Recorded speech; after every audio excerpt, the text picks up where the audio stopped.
Srbijanski predsjednik Aleksandar Vučić ponovio je kako smatra da je dogovor Srba sa Bošnjacima od istorijskog značaja, te naglasio da su pusti snovi o specijalnom statusu za Sandžak i da nikada ne reaguje na izjave da će se odcijepiti Sandžak.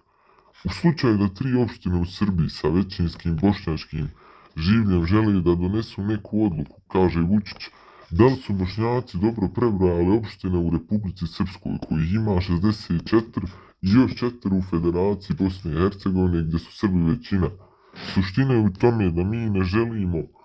da mijenjamo granice, mi samo hoćemo da imamo svoju Srbiju, dobru saradnju i sa Republikom Srpskom kao dijelom Bosne i Hercegovine, kao i sa Bosnom i Hercegovinom. Ali nemojte to da radite da imate dvostruke aršine, dodao je Aleksandar Vučić. On je rekao da je njegova poruka da Srbija želi dobre odnose sa Bosnom i Hercegovinom, prijateljske i bratske odnose sa Bošnjacima, ali da joj Bošnjaci u Bosni i Hercegovini ne zamjeraju što voli Republiku Srpsku, kao što